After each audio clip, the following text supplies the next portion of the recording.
السلام عليكم ورحمة الله وبركاته. الحمد لله نحمده ونستعينه ونستغفره ونؤمن به ونتوكل عليه. نعوذ بالله من شرور أنفسنا ومن سيئات أعمالنا. من يهدي الله فلا مضل له ومن يضلله فلا هادي له. ونشهد أن لا إله إلا الله وحده لا شريك له. ونشهد أن سيدنا ومولانا محمدا عبده ورسوله. سبحانك لا علم لنا إلا ما علمتنا إنك أنت العليم الحكيم. اللهم صل على سيدنا محمد وعلى آل سيدنا محمد وبارك وسلم عليه. أعوذ بالله من الشيطان الرجيم. بسم الله الرحمن الرحيم. وهل أتاك حديث موسى إذ رأى نارا فقال لأهلهم امكثوا إني آنست نارا لعلي آتيكم منها بقبس أو أجد على النار هدى. فلما أتاها نودي يا موسى إني أنا ربك فاخلع عليك إنك بالواد المقدس طوى وأنا اخترتك فاستمع لما يوحى. صدق الله العلي العظيم. அளவற்ற அருளாளன் நிகரற்ற அன்புடையோன் எல்லாம் வல்ல அல்லாஹுவின் திருப்பெயரால் துவக்கம். அல்லாஹுவை பயந்து நடந்து கொள்ளும்படி வாழ்வின் எல்லா நிலைகளிலும் தக்வாவுடைய வாழ்க்கையை மேற்கொள்ளும்படி முதலாக எனக்கும் உங்களுக்கும் உபதேசம் செய்து கொள்கிறேன். ரப்புல் ஆலமீன் அல்லாஹுடைய அருள்மறையாம் குர்ஆன் ஷரீஃபினுடைய விரிவுரையை கேட்பதற்கு நசீபாக்கியதை போல அதை உள்வாங்கி அதன் பிரகாரம் நடப்பதற்கும் அல்லாஹ் தௌஃபீக் செய்வானாக. சூரத்து தஹாவுடைய வசனங்கள் உங்களுக்கு முன்னர் வாசிக்கப்பட்டது. இதிலே அல்லாஹ் திருவுளமாகின்றான், வஹல் அதாக ஹதீசு மூசா, நபியே உங்களிடம் மூசா நபி அலைஹிஸ்ஸலாத்து வஸ்ஸலாம் அவர்களின் செய்தி வந்ததா? அவர் ஒரு நெருப்பை பார்த்தார். அப்பொழுது அவர் தன் குடும்பத்தாரிடத்திலே சொன்னார், உம்குசு, இங்கே சற்று தங்கி இருங்கள், இங்கேயே இருங்கள், நான் வந்து விடுகிறேன். இன்னி ஆனஸ்து நாரா, நான் நெருப்பை கண்டேன். லஅல்லி ஆதீக்கும் மின்ஹா பிகபஸின் அவ் அஜிது அலன் நாரி ஹுதா, நான் அங்கே சென்று அதிலிருந்து ஒரு நெருப்பிலிருந்து ஒரு கொல்லியை கொண்டு வரலாம், அல்லது அந்த நெருப்பு இருக்கும் இடத்தில் எனக்கு வழிகாட்டல் கிடைக்கலாம். மூசா அலைஹிஸ்ஸலாம் அந்த இடத்திற்கு வந்த பொழுது யா மூசா, மூசாவே என்று அழைக்கப்பட்டார். இன்னி அன ரப்புக, நான் தான் உங்களது இறைவன். ஃபஹ்லஅன் அலைக், உங்களது 2 காலணிகளையும் கலட்டுங்கள். இன்னக பில் வாதில் முகத்தஸி துவா, நீங்கள் துவா என்ற பரிசுத்தமான பள்ளத்தாக்கிலே இருக்கின்றீர்கள். அனக்தர்துக, நான் உங்களை நபியாக தேர்ந்தெடுத்து கொண்டேன். ஃபஸ்தமிஅ லிமா யூஹா, உங்களுக்கு வஹி அறிவிக்கப்பட இருக்கிறது, அதை நீங்கள் காது தாழ்த்தி கேளுங்கள் என்று அல்லாஹ் சொன்னான். இந்த வசனத்திலே நபி மூசா அலைஹிஸ்ஸலாம் அவர்களுடைய வரலாற்றின் சில செய்திகளை பூமா நபி ஸல்லல்லாஹு அலைஹி வஸல்லம் அவர்களுக்கு அல்லாஹ் தெரிவிக்கிறான். பொதுவாக குர்ஆன் ஷரீஃபில் பல்வேறு இடங்களில் பல நபிமார்கள் இறை தூதர்களுடைய வரலாறுகள் சொல்லப்படுகிறது. ஏன் குர்ஆனிலே நபிமார்களுடைய கிஸ்ஸா வரலாறு சொல்லப்படுகிறது என்றால், அதன் மூலமாக நபி அவர்களுக்கு ஒரு ஆறுதல் கிடைக்கும். அதன் மூலமாக மனதிற்கு ஒரு உறுதியும் கிடைக்கும். அந்த நபிமார்களைப் போல எந்த நிலையிலும் நாம் இந்த தாவத்தை, இந்த நுபுவத்தினுடைய பிரச்சாரத்தை விட்டுவிடக்கூடாது. தொடர்ந்து நாம் பிரச்சாரம் செய்து கொண்டே இருக்க வேண்டும். அதிலே என்ன கஷ்டங்கள் வந்தாலும் அந்த நபிமார்களைப் போல நாம் பொறுமையாக அதை சகித்து கொண்டு தொடர்ந்து இந்த சேவையை நாம் செய்ய வேண்டும் என்ற மன உறுதி அவர்களுக்கு ஏற்பட வேண்டும் என்பதற்காக குர்ஆன் ஷரீஃபிலே தொடர்ந்து பல்வேறு நபிமார்களுடைய வரலாறுகளை சொல்லி வருகிறான். அதனுடைய தொடர்ச்சியாக இப்பொழுது கேட்கிறான், உங்களுக்கு மூசாவின் செய்தி வந்ததா என்று கேட்கிறான். மூசா நபி அலைஹிஸ்ஸலாம் அவர்கள் மிஸ்ரிலே இருந்து, எகிப்திலே இருந்து மதியன் என்ற நகரத்திற்கு வருகிறார்கள். ஃபிரௌனை விட்டும் தப்பிப்பதற்காக, ஃபிரௌனுடைய தண்டனையிலிருந்து தப்புவதற்காக அவர்கள் தப்பி எகிப்தில இருந்து மதியனுக்கு வருகிறார்கள். யாரிடத்திலே வருகிறார்கள்? நபி ஷுஐப் அலைஹிஸ்ஸலாம் அவர்களிடத்திலே வருகிறார்கள். எப்படி வந்தார்கள், எப்படி அவர்களை சந்தித்தார்கள், அதனுடைய வரலாற்று பின்னணியை குர்ஆனுடைய மற்ற இடங்களிலே அல்லாஹ் சொல்கிறான். நாம் அந்த இடத்திற்கு செல்கிற பொழுது அதை விரிவாக பார்த்துக் கொள்ளலாம். ஆக மதீனுக்கு வந்து ஷுஐப் நபி அலைஹிஸ்ஸலாமுடைய வீட்டுக்கு வருகிறார்கள்.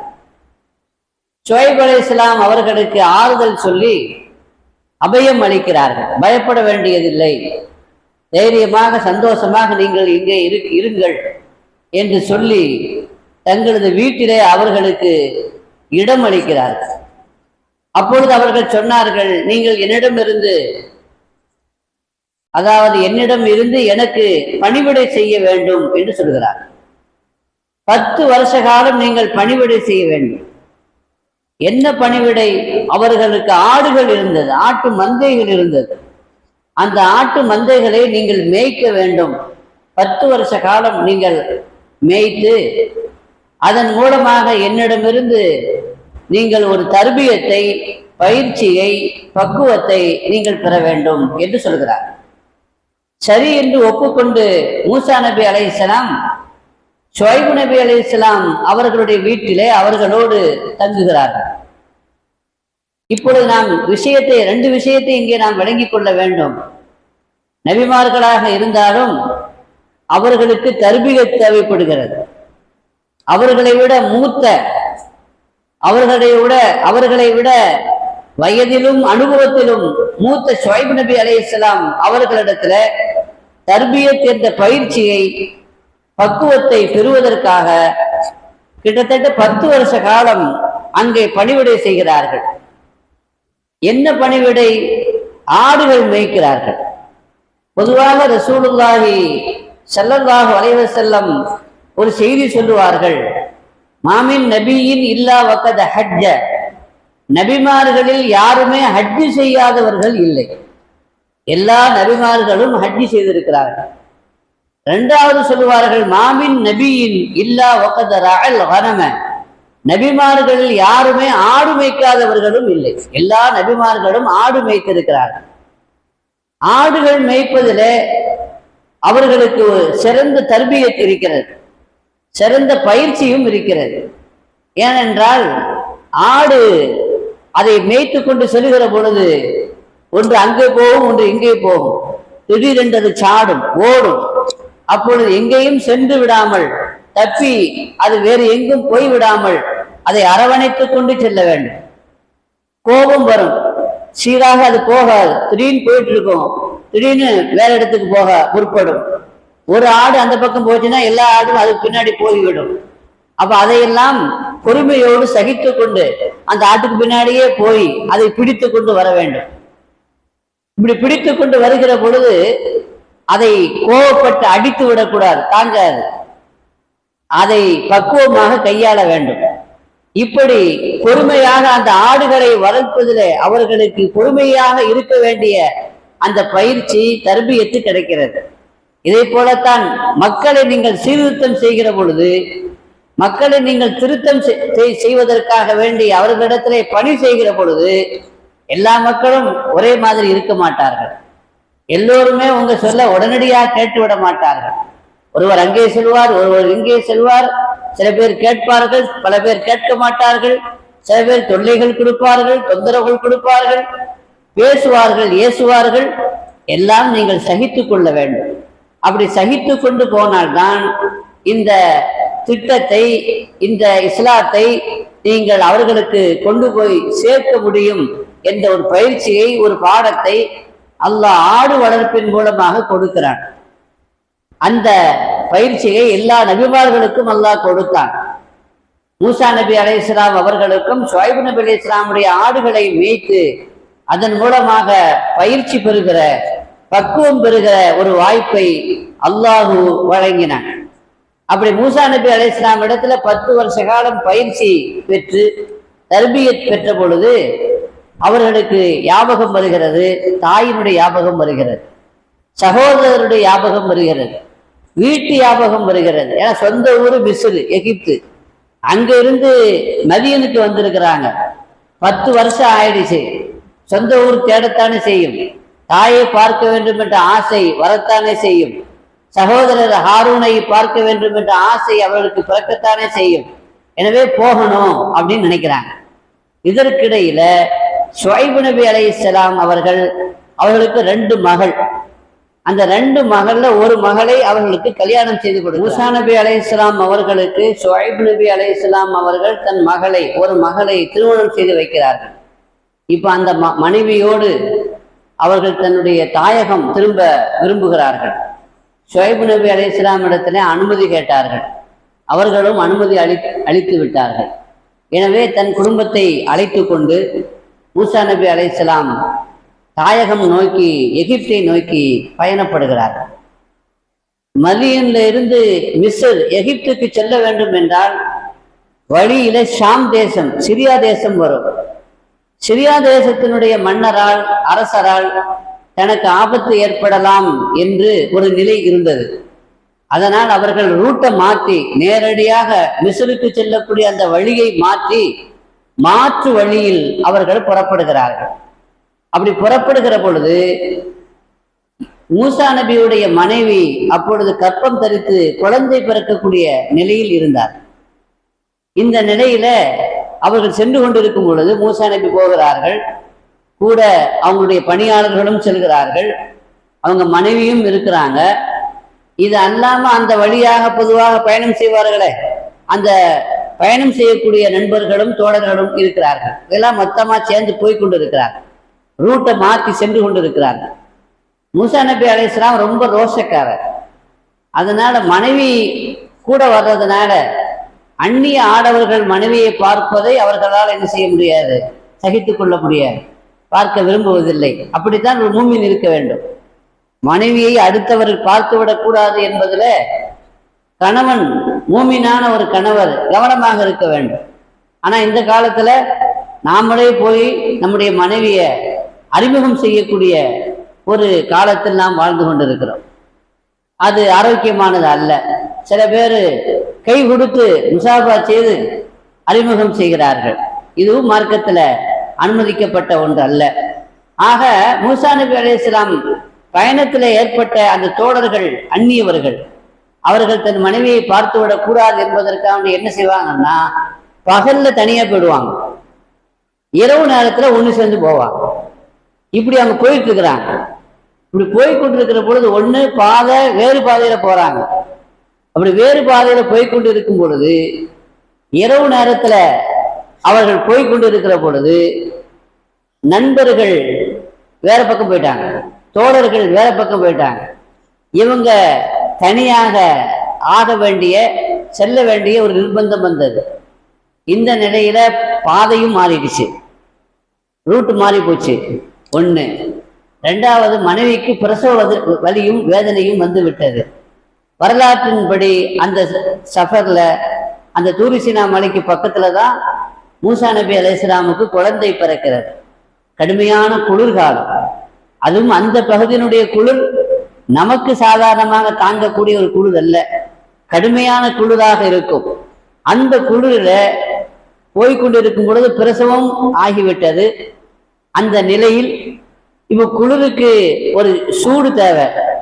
இந்த நிலையில நெருப்பு வேணும், சூடு காய்வதற்கு நெருப்பு வேணும். என்ன செய்யறது? அந்த காலத்துல நெருப்பை உண்டாக்குறதுக்கு என்ன செய்வாங்கன்னா சக்கி முக்கி கல்லுன்னு ஒன்று இருக்குது. அந்த சக்கி முக்கு கல்லை என்ன செய்வாங்க, உரசுவாங்க. அப்படி உரசும் பொழுது நெருப்பு பிறக்கும். இப்போ நம்ம தீப்பெட்டியை வச்சு அல்லது நம்ம என்ன செய்யறோம், தீயை இந்த காலத்துல உண்டாக்குகிறோம் இல்லையா? அதே போல அந்த காலத்துல அந்த கல்லை உரசி அதுல இருந்து அவர் தீ மூட்ட நினைக்கிறார்கள். அந்த தீயின் மூலமாக ஒரு சூடு அதாவது கொடுக்கலாம், வெளிச்சமும் தெரியும் என்பதற்காக வேண்டி பார்த்தா அந்த சக்கிமிக்கி கல்லை உரசும் பொழுது நெருப்பு வரல. ஒன்னாவது பாதை மாறிடுச்சு, ரெண்டாவது கல்லை உரசும் பொழுது நெருப்பும் என்ன செய்யல, வரல. இப்போ மூசா நபி அலைஹிஸ்ஸலாம் கொஞ்சம் தகைக்கிறார்கள். என்ன பண்றது, நெருப்பு வேணும், இப்போ சூடு வேணும். அதுவும் பிரசவித்திருக்கிற தன் மனைவிக்கு கண்டிப்பாக உஷ்ணம் தேவை. என்ன செய்வது என்று செய்வதறியாது அவர்கள் திகைத்து நிற்கிற பொழுதுதான் தூரத்துல பார்க்கிறார்கள், நெருப்பு தெரிகிறது. தூரிசீனா மலையில பக்கத்துல துவா அப்படின்னு வருது. துவா அப்படிங்கிறது அந்த அதாவது பரிசுத்தமான அந்த பள்ளத்தாக்கு முழுவதற்கும் உரிய பேரு துவா. அந்த பரிசுத்தமான அந்த பள்ளத்தாக்கில இருக்கிறது தூரிசீனா மலை. இப்பொழுது அந்த பள்ளத்தாக்கில அந்த தூரிசீனா மலையில ஒரு மரம், அந்த மரத்துக்கு மேல நெருப்பு இருக்கிறது, அதை பார்க்கிறார்கள். அந்த நெருப்பை பார்த்த உடனே மனைவி இடத்திலே சொன்னார்கள், அதோ நெருப்பை நான் பார்க்கிறேன், நான் போய் அங்கிருந்து நெருப்பை எடுத்துக்கொண்டு வருகிறேன். அல்லது அங்க போனா நமக்கு ரூட்டு மாறிடுச்சு, அங்க யாராவது இருப்பாங்க, நெருப்பு இருந்துச்சுன்னு சொன்னா அங்க யாராவது இருப்பாங்க, அவர்களிடத்திலே சென்று வழியையும் கேட்டுக்கொண்டு நான் வருகிறேன், அது வரைக்கும் நீங்க இங்க இருந்துக்கங்க அப்படின்னு சொல்லிட்டு அந்த நெருப்பை நோக்கி பயணிக்கிறார்.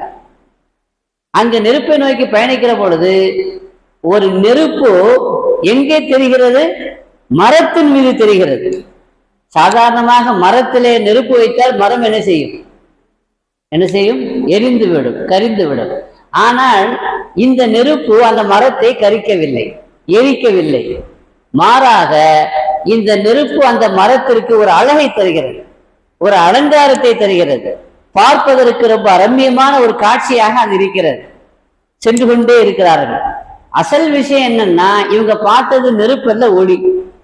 ஆனா இவங்களுடைய பார்வையில் எப்படி தெரிகிறது, நெருப்பாக தெரிகிறது. நெருப்புன்னு பார்த்ததுனால, நெருப்புன்னு தெரிஞ்சதுனால அங்க போய் நெருப்பு எடுத்து வரலாம் என்பதற்காக வேண்டி செல்கிறார்கள். சென்றால் அந்த நெருப்பை பத்த வைக்கிறதுக்கு என்ன தேவை, ஏதாவது சுள்ளி தேவை. அந்த சுள்ளி இருந்தா தான் அந்த நெருப்புல வச்சு அதை பத்த வச்சு அதை எங்க எடுத்துக்கொண்டு வரலாம், மனைவி இருக்கக்கூடிய இடத்திற்கு எடுத்துக்கொண்டு வர முடியும். எனவே அங்க பக்கத்துல ஏதாவது சுள்ளி இருக்குதான்னு பார்த்துட்டு அந்த சுள்ளி எல்லாம் எடுத்து புழைக்க கொண்டு அந்த நெருப்பு கிட்ட போறாங்க.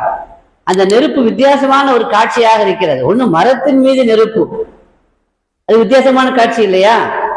இன்னும் அது பார்ப்பதற்கு ரொம்ப அழகாக இருக்கிறது, ரொம்ப அலங்காரமாக இருக்கிறது. இது இன்னும் ஆச்சரியமாக இருந்தது. இப்போ நெருப்பை பத்த வைக்கிறதுக்காண்டி கிட்ட போறாங்க. அதுல கிட்ட போயிட்டாங்க. நெருப்பு அதுல பத்த வைக்கிறதுக்காண்டி போனா நெருப்பு பின்னாடி போகும். இது இன்னொரு ஆச்சரியமாக இருந்துச்சு. இன்னொரு அறிவிப்புல நெருப்பை பத்த வைக்கிறதுக்காண்டி இவங்க நெருப்பின் பக்கம் செல்கிறார்கள், நெருப்பு இவர்கள் பக்கம் நெருங்கியது. அதுலயும் பயந்துட்டாங்க.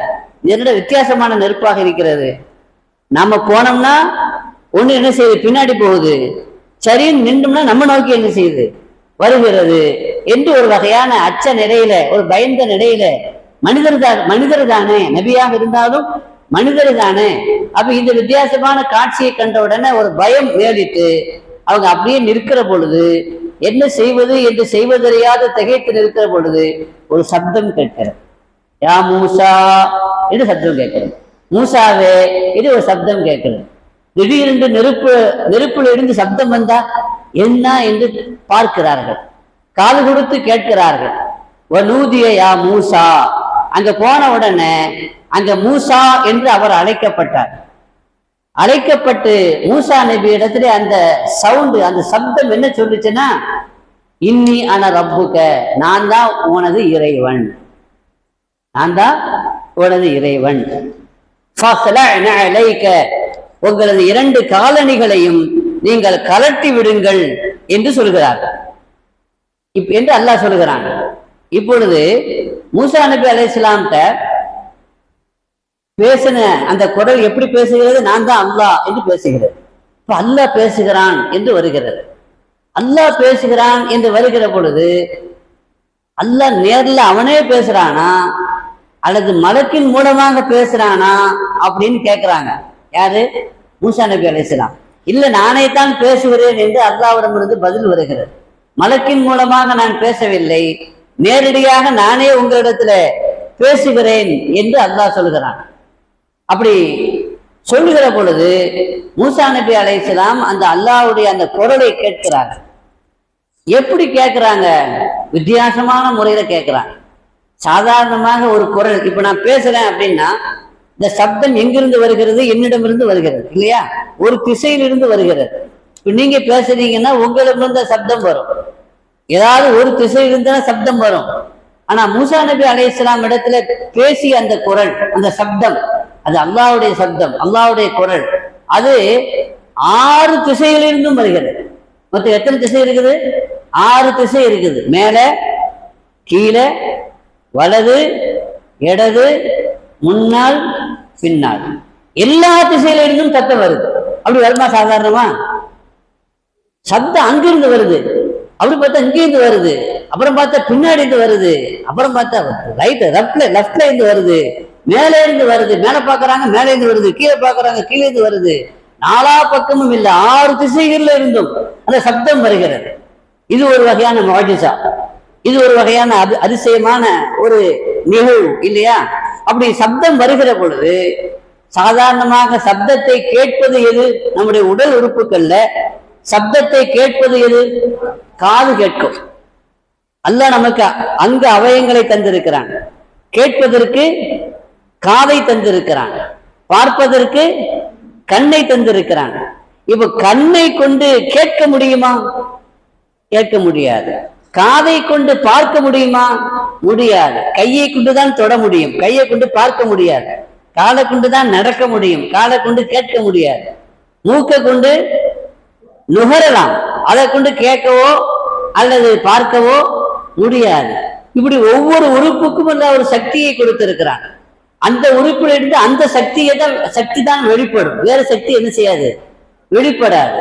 இங்க என்ன அதிசயம் நடக்குதுன்னா, அல்லாஹ் பேசுகிறான், இன்னி அன ரப்பு மூசா, நான் தான் உமது இறைவன் என்று அல்லாஹ் பேசுகிறான். இந்த சப்தத்தை காது மட்டும் கேட்கல, உடல் முழுவதும் கேட்கிறது. உடல் உறுப்புகள் இருக்கிற அங்க அவயங்கள் அனைத்தும் அதை கேட்கிறது. இதுவும் ஒரு அதிசயம். சாதாரணமாக சப்தத்தை உடல் முழுவதும் கேட்குமா? கேட்காது. ஆனால் மூசா நபி அலைஹிஸ்ஸலாமுக்கு அல்லாஹ் உடைய அந்த குரல் எல்லா திசைகளில் இருந்தும் வருகிறது. இரண்டாவது, எல்லா உறுப்புகளில் இருந்தும் அதை கேட்க முடிகிறது. ஏன்னா அல்லாஹ்வுக்கு திசை இல்லை, அல்லாஹ்வுக்கு இடம் இல்லை. இங்க இருந்து பேசினா அப்படின்னா அல்லாஹ் அங்க இருக்கான ஆயிடும். அங்க மட்டும் முன்னாடி மட்டும் சத்தம் வந்துச்சுன்னு சொன்னா அப்ப அல்லாஹ் முன்னாடி இருக்கிறான் ஆயிடும். பின்னாடி இருந்து சப்தம் வந்துச்சுன்னு சொன்னா அல்லாஹ் பின்னாடி இருக்கிறான் என்று வந்துவிடும். மேலே இருந்து சப்தம் வந்தால் அல்லாஹ் மேலே இருக்கிறான் என்று வந்துவிடும். கீழே இருந்து சப்தம் வந்தால் அல்லாஹ் கீழே தான் இருக்கிறானா என்று சப்தம் என்ற நினைப்பு வரும். வலது பக்கமோ அல்லது இடது பக்கமோ இருந்து ஏதாவது ஒரு திசையில் இருந்து மட்டும் சப்தம் வந்தால் நாம் என்ன நினைப்போம்? அல்லாஹ் அங்க இருக்கிறான் இங்க இருக்கான். ஆனா சந்தேகத்திற்கு இடமே கொடுக்காம எல்லா புறத்தில் இருந்தும், எல்லா பாகத்தில் இருந்தும், எல்லா திசையில் இருந்தும் சப்தம் வருகிறது. எது சப்தம் வருகிறது? இன்னி அன ரப்புக, நான் தான் உமது இறைவன் என சப்தம் வருகிறது. ரெண்டாவது என்ன அப்படின்னா, காது மட்டும் கேட்கல, எல்லாம் கேட்குது. இது அல்லாஹ் தான் பேசினானா வேற யாராவது நம்மளை ஏமாத்துறாங்களா அப்படின்னு ஒரு நினைப்பு வரும்ல. திடீரென்று நம்ம ஒரு காட்டுல அல்லது ஒரு வனாந்தரத்துல நாம நிற்கும் பொழுது நான் தான் அல்லாஹ் அப்படின்னு கூப்பிடும் பொழுது, நீ அல்லாவா? யார் நீ அப்படின்னு நம்ம என்ன செய்வோம்? நீ அல்லாதான் அல்லான்னு சொல்றானா அது நம்மளை யாரோ ஏமாத்தணுங்கிறதுக்காக வேண்டி அல்ல அப்படி ஏமாத்துறாம இந்த காலத்துல என்னெல்லாம நடக்குதுல. இவன் சாமியை கும்பிட்டு இருக்கும் பொழுது ஒரு விளையாட்டுக்காக வேண்டி குறும்புக்காக வேண்டி ஒருத்த பின்னாடி நின்று கடவுள் பேசுற மாதிரி பேசுறது, ஏமாத்துறதுக்காக வேண்டி அப்படிதான் நடக்குது. இப்ப மூசா நபி அலைஹிஸ்ஸலாம் எப்படி இது அல்லாஹ் தான் பேசுறான் என்று அவர்கள் உறுதியாக நம்பினார்கள். நாம் இங்கே சிந்திக்க வேண்டும். பொதுவாக மூசா நபி அலைஹிஸ்ஸலாமுக்கு இது அல்லாஹ் தான் பேசுறான் என்று உறுதி வந்தது எப்படின்னா, முதலாவது அல்லாஹ் அந்த நம்பிக்கையை மூசா நபிக்கு கொடுத்தான்.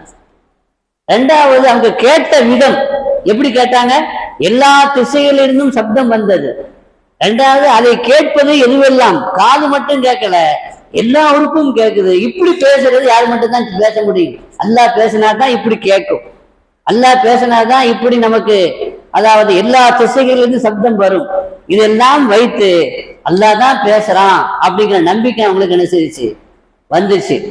ஏன்னா பொதுவாக பிற்காலத்துல மூசா நபி அலைஹிஸ்ஸலாம் தன்னுடைய தன்னுடைய கூட்டத்தாரிடத்துல சென்று ஒரு செய்தி சொன்னாங்க. அல்லாஹ் தௌராத்துங்கிற வேதத்தை தருவதற்காக வேண்டி என்ன கூப்பிடுறான், இப்ப சாட்சி வேணும்ல, அதுக்காண்டி ஒரு 70 பேரை உங்களுடைய சமூகத்துல இருக்கக்கூடிய ஆட்கள்லயே ரொம்ப நல்ல ஆட்களாக, ரொம்ப சொல் கேட்கக்கூடிய ஆட்களாக ஒரு 70 பேரை தேர்ந்தெடுத்து கூட்டுவாங்க, தூரிசீனா மலையை கூட்டுவாங்க. நான் அவங்களுக்கும் நீங்க நான் உங்கள்கிட்ட தான் பேசுவேன், அது அவங்களுக்கும் என்ன செய்யும், கேட்கும். அப்படிங்கிறதுக்காண்டி அல்லாஹ் சொன்னா 70 பேரை கூட்டுவாங்கன்னு. மூசா நபி அலைஹிஸ்ஸலாம் 70 பேரை செலக்ட் பண்ணி கூட்டு போறாங்க. அந்த யூதர்கள்ல 70 பேரை செலக்ட் பண்ணி இருக்கிறதுலயே ஓரளவுக்கு நல்ல சொல் கேட்கக்கூடிய அந்த 70 பேரை செலக்ட் பண்ணி கூட்டு போறாங்க. கூட்டு போயிருக்கும் பொழுது அல்லாஹ் பேசுறான். அந்த அல்லாஹ்வுடைய பேச்சை யாரும் கேட்கிறா, மூசா நபி கேட்கிறாங்கிறது அல்லாஹ்வுடைய நபி, அவங்க கேட்கறதுல பெரிய ஆச்சரியம் இல்லை. ஆனா அந்த உம்மத்துல அந்த பனூ இஸ்ரவேலர்ல 70 பேரும் கேட்கிறாங்க. இது எவ்வளவு பெரிய பாக்கியம்! அல்லாஹ்வுடைய சப்தத்தை சராசரியான மனிதர்கள் என்ன செய்ய முடியாது, கேட்க முடியாது. ஆனா மூசா நபியினுடைய அருளால் அவர்கள் மூலமாக அவர்கள் கூட வந்ததனால அல்லாஹ்வுடைய சப்தத்தை கேட்கக்கூடிய ஒரு வாய்ப்பை அந்த சமுதாயத்தை சார்ந்த இருக்கிறதுலயே ரொம்ப யோக்கியமான 70 பேர் என்ன செய்யறாங்க, கேட்கிறாங்க. 70 பேர் கேட்ட உடனே அவன் கேட்டான், இது அல்லாஹ் தான் பேசுறான் அப்படின்னு நாங்க எப்படி நம்புறதுன்னு கேட்டான். யாரு? மூசா நபிக்கு முதல்ல அல்லாஹ் பேசின பொழுது அல்லாஹ் தான் பேசுறாங்க நம்பிக்கை அவர்களுக்கு அல்லாஹ் ஏற்படுத்தினா, வித்தியாசமான முறையில அவங்களுக்கு சப்தம் வந்துச்சு. வித்தியாசமான முறையில அவங்க என்ன செய்றாங்க, இது நபிக்கு அந்த மாதிரி நடக்கும் சம்பவம் முஅஜிஸா என்ற அடிப்படையில. சராசரி மனிதனுக்கு அப்படி ஏற்படாதுல. கேட்டுச்சேனா கேட்கறதே பெரிய விஷயம் இல்லை, அல்லாஹ்வுடைய சப்தத்தை குரலை கேட்பதே பெரிய விஷயம். ஆனா அவனுக்கு நம்பிக்கை வரல, இது அல்லாஹ் தான் பேசுறான் அப்படின்னு நாங்க எப்படி நம்புறது, வேற யாராவது பின்னணி குரல் கொடுக்குறாங்களோ அப்படின்னு கேட்டான். ஏய், உங்களை நல்ல ஆட்கள்னு சொல்லி கூப்பிட்டு வந்திருக்கிறேன், பேரை கெடுத்துடாதீங்க, அல்லாஹ் தான் பேசுறான், நான் சொல்றேன்ல, சப்தத்தை நீங்க கேட்குறீங்கல்ல என்று சொன்ன பிறகு கூட அவங்க என்ன செய்யல, நம்பல. அவன் என்ன சொன்னா, லக்க, நம்ப மாட்டோம், உங்களை நம்ப மாட்டோம், அல்லாஹ் தான் பேசுறான், நீங்க சொல்றதை நாங்க என்ன செய்ய மாட்டோம், நம்ப மாட்டோம். எது வரைக்கும் நம்ப மாட்டோம், ஹத்தா நரல்லாஹ ஜஹரத்தன், நாங்க அல்லாஹ் பார்க்கணும், கண் கூட என்ன செய்யணும், அல்லாஹ்வை பார்க்கணும், நேர்ல பார்க்கணும். நேர்ல பார்த்து அவன் பேசுறாங்கிறத நாங்க கண்ணால பார்த்தா நாங்க என்ன செய்வோம், அல்லாஹ்வை நேர்ல பார்க்க முடியுமா? அல்லாஹ் அப்படிங்கிறத விளங்காததுனால தான் இந்த கேள்வி என்ன செய்யுது அவங்களுக்கு வந்துச்சு.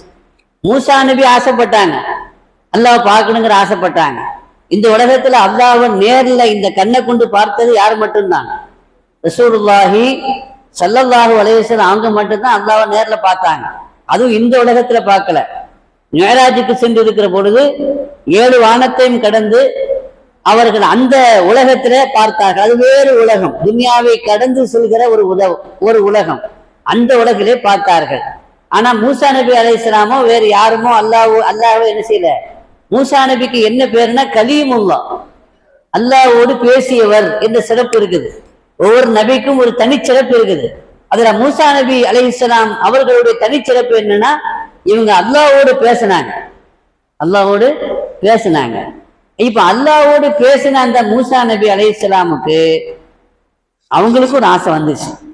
என்ன ஆசை வந்துச்சு, நம்ம அல்லாஹ் பார்க்கணும், ரப்பி அரினி அன்துர் இலைக்க, ரப்பே உன்னை எனக்கு நீ காட்டு, நான் உன்னை பார்க்கணும் அப்படின்னு தன் ஆசையை என்ன செய்தாங்க, வெளிப்படுத்தினாங்க தூரிசினா மலையில வச்சு.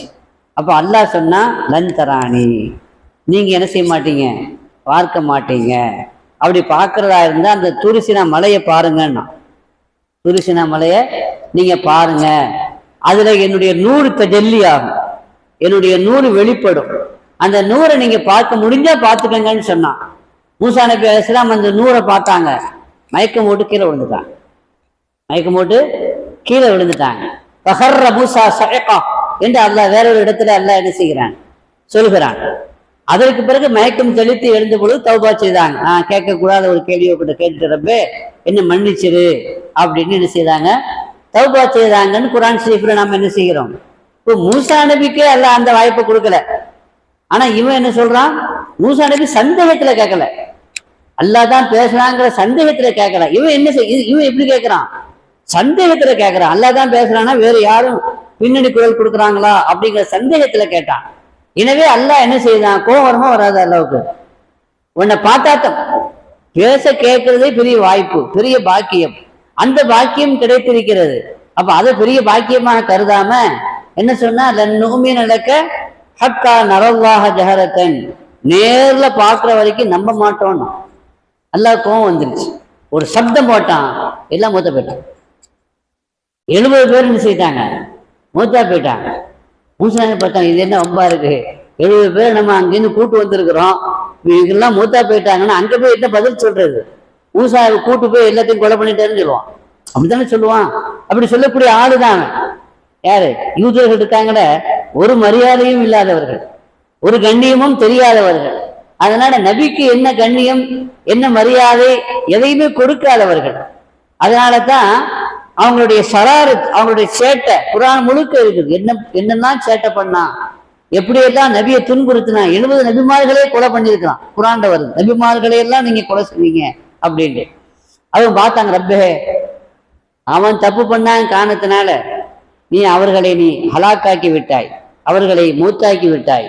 நான் இப்ப அங்க போய் என்ன பதில் சொல்றது, எல்லாரும் என் மேலதான் பழிய போடுவாங்க. நல்லா இருப்ப நீ அந்த 70 பேரை நீ என்ன செய், நம்ம சொல்லுவோம் நல்லா இருப்ப எப்படியாவது அப்படின்னு சொல்லுவோமா இல்லையா.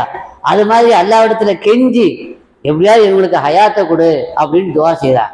மூத்தாயிட்டாங்க அந்த 70 பேரும். மூத்தான பிறகு இந்த உலகத்துல அவங்களுக்கு அல்லாஹ் என்ன செய்தான், இந்த உலகத்துல செத்து பிழைத்தவன் அப்படின்னு சொல்லுவாங்கல்ல, செத்து பிழைத்தவன் அப்படிங்கிறதுக்கு நாம என்ன விளங்கி இருக்கிறோம் அப்படின்னா, சாக கிடந்தவன் திரும்ப ஆரோக்கியம் பெற்று வந்து விட்டவன் தான் சொல்லியிருக்கிறோம். யாராவது மூத்தாகி செத்து பிழைச்சிருக்காங்கன்னா ஒரு சில பேர் மூத்தாகி செத்து பிழைச்சிருக்கிறாங்க. அதுல இவர்களும் அந்த 70 பேரும் ஒண்ணு. கிட்டத்தட்ட இல்ல, உண்மையிலேயே மூத்தாயிட்டாங்க. மௌத்தா போன பிறகு செத்து விட்டார்கள். செத்த பிறகு அவங்க சும்மா பாசனாக்கும் மின்பாடி மௌத்திக்கும், நீங்க மௌத்தா போன பிறகு உங்களை திரும்ப நாம என்ன செய்தோம், உயிரோடு எழுப்பினோம் என்று அல்லாஹ் குர்ஆன்ல சொல்றோம். இதெல்லாம் உண்மை வரலாறு, குர்ஆன் ஷரீஃப் பேசக்கூடிய வரலாறு. இதையெல்லாம் சொல்ல வந்த விஷயம் என்னன்னா, அப்படி சந்தேகம் சாதாரணமாக வரும். ஆனா மூசா நபிக்கு சந்தேகம் என்ன செய்யல, பேசுறது அல்லாஹ் தான் பேசுறானா, அது பின்னணி யாராவது சந்தேகம் வரல. ஆனாலும் கூட தஹக்கீக் பண்றதுக்காக வேண்டி, அது உறுதி செய்து கொள்வதற்காக வேண்டி அவர்களுக்கு நிறைய சான்றுகள் இருந்தது. என்ன சான்று, நம்ம ஏற்கனவே சொன்னோமே. ஒன்னாவது அல்லாஹ் அந்த நம்பிக்கையை அவர்களுக்கு கொடுத்தான், நெஞ்சை விரிவாக்கினான். ரெண்டாவது இந்த வித்தியாசமான முறையில அல்லாஹ்வுடைய சப்தத்தை கேட்ட விதமும் வித்தியாசமானது இல்லையா, சப்தம் வந்த விதமும் வித்தியாசமானது, அங்கே காணுகிற காட்சியும் வித்தியாசமானது. எனவே அல்லாஹ் அவர்களுக்கு அந்த நம்பிக்கையை அல்லாஹ் கொடுத்தான் என்று நாம் பார்க்கிறோம். ஆக மூசா நபி அலைஹிஸ்ஸலாம் அந்த தூர் சீனா மலைக்கு வந்த பொழுது யா மூசா என்று அழைக்கப்பட்டார்கள். நான் தான் உமது இறைவன் என்று அல்லாஹ் சொன்னான். அந்த பேச்சை முழுமையாக தெளிவாக மூசா நபி அலைஹிஸ்ஸலாம் என்ன செய்தாங்க, கேட்டாங்க. கேட்ட பிறகு அல்லாஹ் முதல்ல சொன்னது, அல்லாஹ் முதல்ல பேசுறான் யார்கிட்ட, மூசா நபி எடுத்து அல்லாஹ் முதல்ல இப்பதான் பேசுறான். அப்படி பேசும்பொழுது அல்லாஹ் சொன்னது நான் தான் உமது இறைவன் அப்படின்னா. ரெண்டாவது என்ன சொன்னா, செருப்பை கலத்துங்கன்னா, உங்களது 2 செருப்பையும் நீங்கள் என்ன செய்து விடுங்கள், கலட்டி விடுங்கள் என்று அல்லாஹ் சொன்னான். செருப்பையே அல்லாஹ் கலத்த சொன்னான் மூசா நபி அலைஹிஸ்ஸலாமுக்கு அப்படின்னா, அவனே ஒரு காரணம் சொல்றான். இன்னக பில் வாதில் முகத்தஸி துவா, ஏன் செருப்பை கலத்தணும் அப்படின்னா, நீங்கள் இருப்பது ஒரு பரிசுத்தமான துவா என்ற பள்ளத்தாக்கிலே நீங்க என்ன செய்றீங்க, இருக்கிறீங்க. அதனால நீங்க என்ன செய்திருங்க, செருப்பை கலத்திருங்கன்னு சொல்றான். மூசா நபி அலைஹிஸ்ஸலாமுடைய செருப்பை கலத்துறதுக்கு அல்லாஹ் சொன்னதுக்கு என்ன காரணம்னா, பரிசுத்தமான ஒரு பள்ளத்தாக்குல நீங்க இருக்கும் பொழுது அது ஒரு பரக்கத்தான பூமி, புண்ணிய பூமி. அந்த பூமியில உங்களுடைய கால் அதுல பதியணும். அப்பதான் அந்த பரக்கத்து, அந்த பூமியினுடைய பரக்கத்து உங்க காலில் என்ன செய்யும், வரும். இப்ப செருப்பை கொண்டு அந்த இடத்த நீங்க மிதிச்சீங்கன்னா அந்த பரக்கத்து எங்கதான் போகும்? செருப்புக்கு தான் போகுமே தவிர காலுக்கு என்ன செய்யாது, போகாது. அதனால புனிதமான பரக்கத்தான அந்த மண் உங்கள் காலிலே பட வேண்டும் என்பதற்காக வேண்டி செருப்பை கலத்துக்க என்று அல்லாஹ் என்ன செய்தான், சொன்னான். இது ஒரு விளக்கம். பொதுவாக அல்லாஹ் ஜல்ல ஷானு தஆலா அவன் நாடினால் அவன் தன்னுடைய படைப்புகள்ல சிலதை விட சிலதுக்கு முக்கியத்துவம் கொடுப்பான், மேன்மை கொடுப்பான். உலகத்துல எல்லா இடமும் அல்லாஹ் உருவாக்கியதுதான், எல்லா படைப்புகளும் அல்லாஹ் படைச்சதுதான். ஆனா எல்லா படைப்பும் ஒண்ணா இல்லை. உலகத்துல படைத்த படைப்புகள் எல்லாவற்றையும் அல்லாஹ் தான் படைத்தான் என்றாலும் மனிதர்களை அல்லாஹ் தேர்ந்தெடுத்து கொண்டான். சிறந்த படைப்பு யாரு? மனிதர்கள்.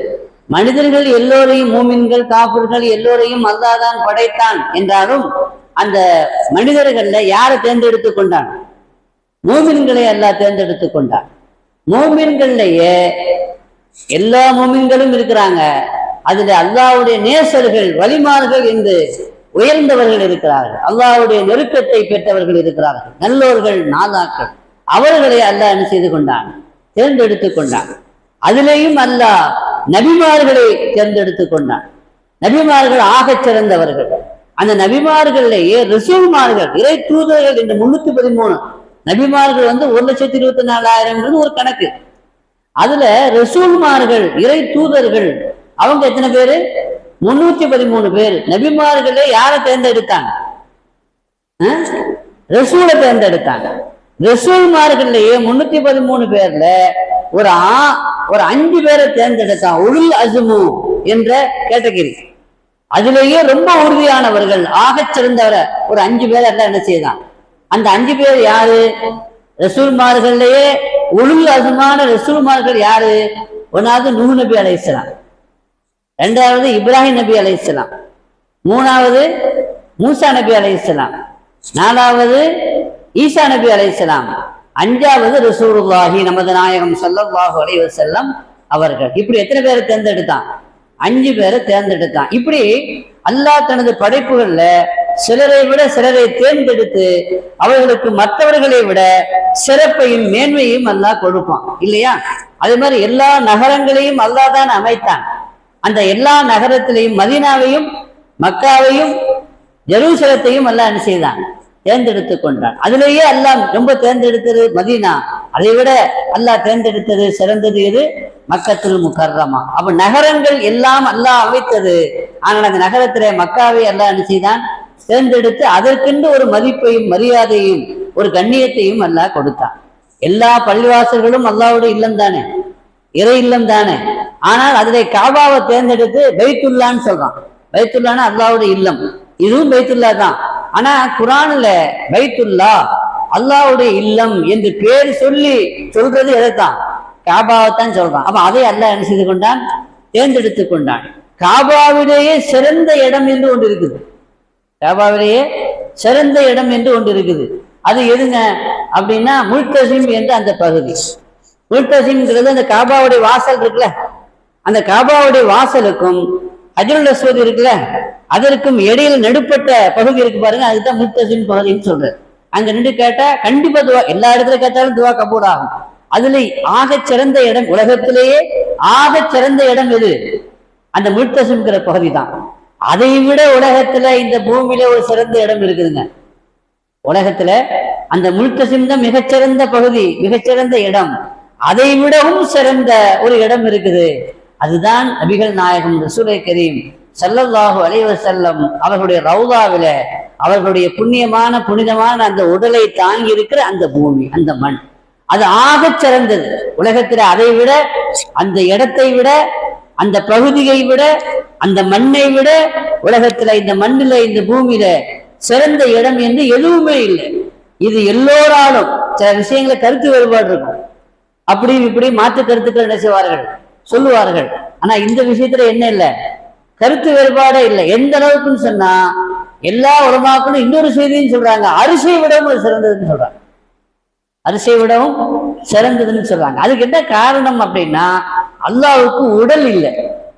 அரிசிலே அல்லாஹ் தாலா இன்ன அர்சிஸ்தவா அர் ரஹ்மான் அர்சிஸ்தவான்னு வருதுல, அப்ப உடல் இல்லாத காரணத்தினால அல்லாஹ்வுடைய சிம்மாசனம் என்று நாம் சொல்றோம். சிம்மாசனம் சொன்னா அல்லாஹ் அங்க உட்கார்ந்தா இருக்கிறான், உடல் இல்லையே, அப்ப உட்கார முடியாது. அந்த அரிசிக்கும் அல்லாஹ்வுக்கும் டச் இல்லை. டச் இருக்காங்க, அல்லாஹ் தொட்டு கொண்டா இருக்கிறான். அரிசோடு அல்லாஹ் தொட்டு கொண்டு இருக்கிறானா? அல்லாஹ்வுக்கும் அரிசிக்கும் டச் இல்லை. ஒரு சம்பந்தம் இருக்கிறது, ஒரு தொடர்பு இருக்கிறது.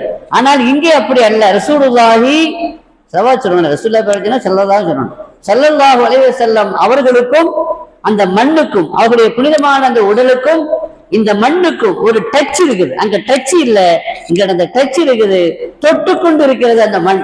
அதனால உலகத்திலேயே ஆகச் சிறந்த மண், உலகத்திலேயே ஆகச் சிறந்த இடம் எது? அந்த மண் தான். எந்த மண்? எந்த மண்ணிலே தூமா நபி ஸல்லல்லாஹு அலைஹி வஸல்லம் புனிதமான அந்த மேனி தொட்டு கொண்டு இருக்கிறதோ அந்த மண், அந்த பகுதி உலகத்திலே ஆகச் சிறந்தது. இப்படி அல்லாஹ் தஆலா என்ன செய்கிறான்? ஒன்றை விட ஒன்றுக்கு ஒரு சிறப்பை கொடுக்கிறான். நதிகள் இருக்குது, உலகத்துல ஓடக்கூடிய எல்லா நதிகளும் யாருக்கு சொந்தமானதுதான்? அல்லாஹ்வுக்கு சொந்தமானதுதான். கங்கை நதி இருக்குது, யமுனை நதி இருக்குது, காவேரி நதி இருக்குது, எல்லாமே அல்லாஹ்வுடைய அருளான நதிகள் தான். ஆனாலும் கூட ஃபுராத் நதியை எல்லாம் தேர்ந்தெடுத்தான், நைல் நதியை எல்லாம் தேர்ந்தெடுத்தான். அது சொர்க்கத்தினுடைய நதிகள் என்று தூமா நபி ஸல்லல்லாஹு அலைஹி வஸல்லம் சொன்னார்கள். அப்ப நதிகளிலே நைல் நதியையும் ஃபுராத் நதியையும் அல்லாஹ் தேர்ந்தெடுத்தான். அதற்கு அல்லாஹ் அந்த சிறப்பை என்ன செய்தான்? மலைகள் என்று எடுத்துக்கொண்டால் உலகத்துல இருக்கிற இமயமலை அல்லது நம்ம ஊர்ல இருக்கிற மலை, எந்த மலையா இருந்தாலும் இந்த மலையை அல்லாஹ் தான் உருவாக்கினான், வேற யாரும் உருவாக்கல. ஆனாலும் கூட அந்த மலையில தூரிசினா மலையை எல்லாம் தேர்ந்தெடுத்தான். அங்க வச்சுதான் அல்லாஹ் பேசினான். அல்லாஹ்வுடைய சப்தம், அல்லாஹ்வுடைய குரல் எதிரொலித்த மலை தூரிசினா மலை. எனவே அந்த பகுதி முழுவதும் துவா முகத்தஸான பள்ளத்தாக்குன்னு சொல்றான், பரிசுத்தமான பள்ளத்தாக்குன்னு சொல்றான். மூசா நபியை பார்த்து சொல்றான், நீங்க பரிசுத்தமான ஒரு பள்ளத்தாக்கில இருக்கிறீங்க அப்படின்னு சொல்றான். அதனால என்ன செய்யணும்? செருப்பை கடத்துங்கன்னு சொல்றான். ஏன்னா அவ்வளவு பரிசுத்தமான ஒரு பூமியில, அவ்வளவு பரிசுத்தமான ஒரு மண்ணுல, ஒரு தரையில நீங்க இருக்கும்போது அந்த இடம் பறக்கத்தானது தானே. எவ்வளவு பறக்கத்தானது! அல்லாஹ்வுடைய பேச்சை கேட்கிற நசீன் உங்கள் மௌத்தாக்களை, மையத்துகளை சாலிஹான நல்லோர்கள் நாதாக்கள் அடக்கமா இருக்கிற அந்த இடத்துல, அதுக்கு பக்கத்துல கொண்டு போய் என்ன செய்யுங்க? அடக்கம் பண்ணுங்கன்னு சொன்னாங்க. ஏன் அவங்களை அடக்கம் பண்ண சொன்னாங்கன்னா, அங்க இருந்து வரக்கூடிய அவங்களுக்கு ரஹமத்து கண்டிப்பா வரும். சாலிஹீன்களான நல்லோர்கள் நாதாக்களுடைய அந்த கபருக்கு ரஹமத்து வந்து கொண்டே இருக்கும், இறங்கி கொண்டே இருக்கும். அப்படின்னா அங்கு வரக்கூடிய அந்த ரஹமத்து பக்கத்துல நீங்க அடக்கமான அவங்களுக்கு என்ன செய்யும்? நல்லோர்களுக்கு பெய்யும் மழை எல்லோருக்கும் என்ற அடிப்படையில இது, அதாவது தேவபந்தனுடைய ஸ்தாபகர் மௌலானா காசிம் நானூத்தவி சொல்லுவாங்க. அதுக்கு என்ன விளக்கம்? ஒரு நல்லவர்களுக்கு வரக்கூடிய ரஹமத்து அது அல்லாத மற்றவர்களுக்கும் எப்படி கிடைக்கும்? ஒருவேளை அவர் நல்லவராக இல்லாமல் இருந்தால் அவருக்கு கிடைக்க கூடாது தானே, இன்னும் எப்படி கிடைக்குது அப்படின்னு ஒரு சீடர், ஒரு மாணவர் அவங்ககிட்ட ஒரு கேள்வி கேட்டாங்க. அப்ப அவங்க அந்த காலத்துல ஃபேன் இல்லை, அப்ப என்ன செய்வாங்க? விசிறியை கொண்டு வீசி கொண்டிருந்தாங்க. அப்ப இந்த கேள்வி கேட்டவர் அது விசிறியை கொண்டு வீசி கொண்டிருந்த அவர்கிட்ட திருப்பி கேட்டாங்க, நீங்க யாருக்கு வீசுறீங்கன்னு கேட்டாங்க. உங்களுக்கு தான் வீசுறேன், வேற யாருக்கு வீச முடியும்? நீங்க தான் என்னுடைய உஸ்தாத், நீங்கள் தான் என்னுடைய ஷேக், என்னுடைய குருநாதர், உங்களுக்கு கண்ணியம் செய்யணும், உங்களுக்கு சிறுமை செய்யணும் என்பதற்காக நான் உங்களுக்கு தான் நான் என்ன செய்யறேன்? வீசுறேன், வேற யாருக்கு நான் வீச வேண்டிய அவசியம் இல்லையே என்று ஒரு பதில் சொன்னார். அப்ப திருப்பி கேட்டாங்க, நீ எனக்கு வீசுகிறாய், இப்படி வீசுகிறாய், இப்படி வீசுகிற பொழுது இந்த காத்து எனக்கு மட்டும் வருகிறதா, அதை என்னை சுற்றி இருக்கக்கூடிய எல்லோருக்கும் இந்த காத்து படுகிறதா என்று கேட்டார்கள். எல்லோருக்கும் தான் படுகிறது. உங்களுக்கு தான் நான் வீசுகிறேன் என்றாலும் உங்களுக்கு மட்டும் அதை என்ன செய்யறது இல்லை. உங்களுக்கு பக்கத்துல யார் இருந்தாலும் அவங்களுக்கு என்ன செய்யும்? ஃபேன் இப்படி சுத்திட்டு ஆடும் பொழுது அந்த சுத்தி இருக்கிற எல்லாத்தையும் காத்து போகுதா இல்லையா? போகுதுலங்க. அந்த மாதிரி ரஹமத்து இறங்குவது நல்லவர்களுக்கு, நாதாக்களுக்கு. அந்த நல்லவர்கள் நாதாக்களுக்கு இறங்கக்கூடிய அந்த ரஹமத்து அவங்களுக்காக வேண்டி அல்லாஹ் இறக்கினாலும் அவளுக்கு பக்கத்துல இருக்கிற நல்ல யாராக இருந்தாலும் அவங்களுக்கு அந்த ரஹமத்து என்ன செய்யும்? கிடைக்கும். அப்படிப்பட்ட நல்லோர்கள் அடக்கமாயிருக்கக்கூடிய ஒரு வாய்ப்பு இருக்கிறது, ஒரு நிலை இருக்கிறது. அதனால கபூர் சார்ந்த நம்ம செல்லும் பொழுது செருப்பு கொண்டு விரித்து கொண்டு செல்லாமல் நம்ம என்ன செய்யணும்? அதை கழட்டி கொண்டு செல்ல வேண்டும் என்பதைத்தான் இங்கே நபிகள் நாயகம் ஸல்லல்லாஹு அலைஹி வஸல்லம் அவர்கள் சொல்கிறார். ஏன்னா அந்த இடம் புனிதமானது. புனிதமான இடத்துல நம்ம என்ன செய்யக்கூடாது? செருப்பு கொண்டு மிதிக்க கூடாது. ரெண்டாவது, அதுக்கப்புறம் இன்னொரு விஷயம் என்னன்னா, பணிவு என்று ஒன்று இருக்குது இல்லையா? இப்போ அரசரை நீங்க பார்க்க போறீங்க. அரசரை நீங்க பார்க்க போகும் பொழுது என்ன செய்துட்டு போவாங்க? பார்க்கக்கூடியவங்க செருப்பு வெளியே கலத்திட்டு போவாங்களா, செருப்போடையே உள்ள போயிடுவாங்களா? இந்த காலத்தினுடைய சிஸ்டமே வேற. எல்லாம் ஷூ போட்டிருக்கான். அதனால அங்க வரைக்கும் பிரதமரை பார்க்கறதா இருந்தா கூட ஷூ போட்டுக்கிட்டே என்ன செய்யறாங்க, போறாங்க. அந்த அமைப்பு வேற வேற வேற ஆகிவிட்டது. சாதாரணமாக அரசரை பார்க்க போகிற பொழுது செருப்பை கலத்திக்கிட்டு தான் நம்ம என்ன செய்வோம், போவோம். என்றால் இது அல்லாஹ்வுடைய சன்னிதானம், துவா, பரிசுத்தமான இந்த பள்ளத்தாக்கு, அல்லாஹ் பேசிய அந்த இடம்.